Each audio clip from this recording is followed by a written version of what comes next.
down the ladder. Roger. 10 years later, 114 hours, 22 minutes after leaving Earth, Alan Shepard stepped onto the moon. It looks like you're about on the bottom step and on the surface. Not bad for an old man. Okay, you're right.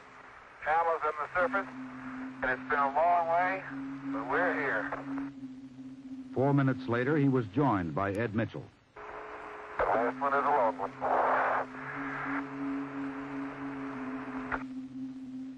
Following the tradition of two previous missions, Shepard and Mitchell planted the flag in the lunar soil. How's this, Bruce? Look okay? Roger, that's a good sight. The next job was to load the Met, a rickshaw-like wagon the astronauts would use to transport their tools of exploration and collected samples. One of the big factors in lunar exploration is mobility. In Apollo 14, we had the Met, which let us move further afield than the previous two missions. In future missions, we'll use the lunar rover, a sort of moon-going dune buggy. This mobility will mean less time spent in getting from here to there and more time collecting scientific data. Okay, I'm going to stop here and rest for a minute now. This darn thing's heavier than I expected. Shepard pulled the Met while Mitchell carried the barbell-shaped package containing an automatic scientific station they would assemble. A station designed to continue broadcasting data to Earth for a year after men departed from Morrow. Okay, Houston, we're proceeding over a very fine-grained regolith we described before. Good heavens, that's a deep hole. Going down in a depression. Deep, very deep depression compared to what it looked like. Roger, you're visible from about the armpits up right now. Nothing like being up to your armpits in lunar dust. Finding a suitable site to place the scientific instruments was the next order of business. Shepard and Mitchell now began setting up the automated scientific laboratory. A small nuclear generator to power the array. The central station to transmit data to Earth. A seismometer to detect and measure activity on and within the moon. A series of 3 experiments to measure charged particles near the lunar surface. An independent experiment to reflect laser beams from Earth, enabling extremely precise measurements of such things as Earth-to-moon distance, the wobble of the Earth's axis, continental drift, and shifts of the Earth's crust. And a mortar to be fired by a signal from Earth sometime within the next year. The impact of its charges would be picked up by Apollo 14's seismometer. As a final exercise, Mitchell used the thumper, a device to explode a series of controlled shotgun-like charges. The vibrations from these detonations were picked up by a series of instruments he had previously deployed. With the instruments set up and operating, they headed back toward Antares, pausing on the way to collect samples.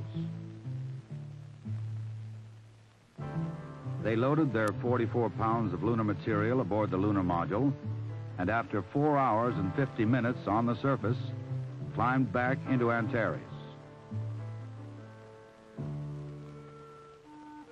As Shepard and Mitchell rested, Stuart Roosa continued his work from lunar orbit.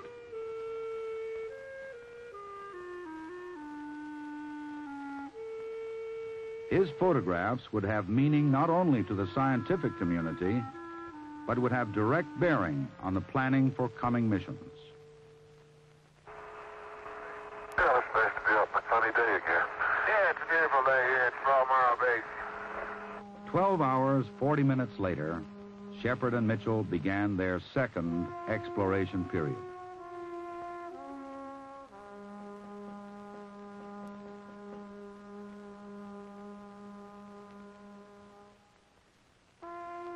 After loading the lunar rickshaw, Mitchell began the journey to Cone Crater. Shepard adjusted the television camera, then hurried to join his partner.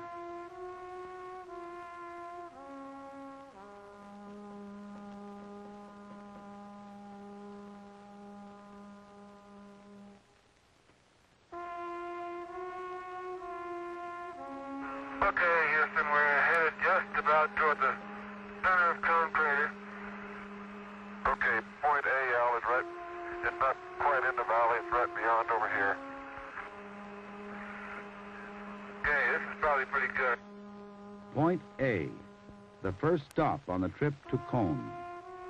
Here they would collect and document samples, measure the local magnetic field, and take core tube samples from beneath the surface layer.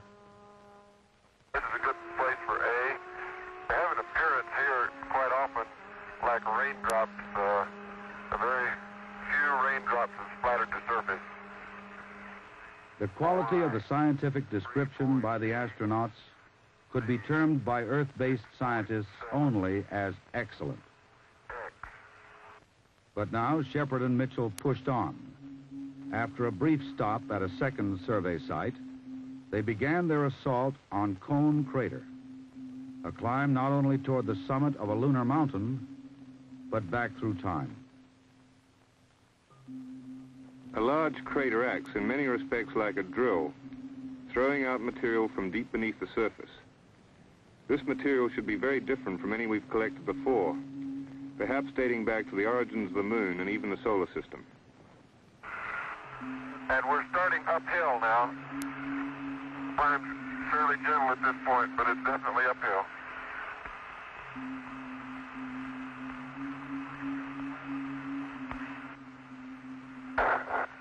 Why don't we pull up beside this big crater, Dave, take a break, get the map, see if we can find out exactly where we are. The maps they were using had been made from photography from lunar orbit. The hummocks, craters, ridges, and boulders took on a new appearance when seen from the surface. The limb looks like it's got a flat over there the way it's leaning. Start on up toward the rim? Yeah, just 1 second, though. Hey, pull a while out. We're having all the fun. And the grade's getting pretty steep.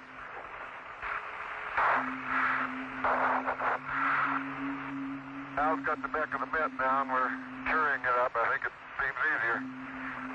Well, I tell you, we're really going to get a panorama. We got a tremendous one here, Houston, already. And we're not quite to the rim. But the rocks and boulders get more numerous toward the top here.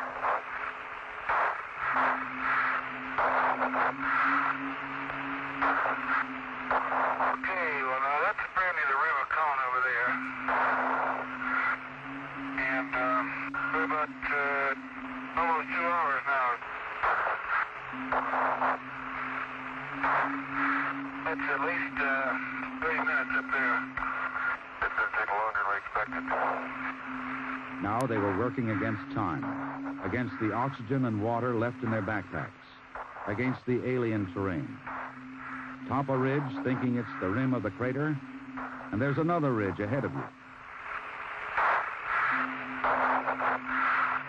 I don't think we'll have time to go up there. Oh, let's give it a whirl. Gee whiz, we can't stop without looking at the Cone Crater. Okay. Well, press on a little further, Houston, and keep our eye on the time.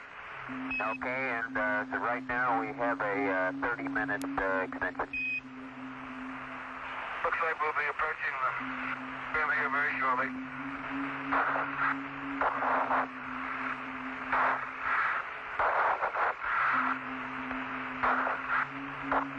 Okay, we better reconnoiter here. I don't see a crater yet. Agreed.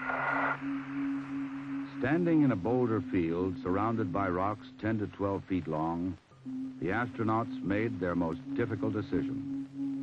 With the concurrence of Mission Control, they stopped their climb, less than 150 feet from the edge, to begin the more important job of collecting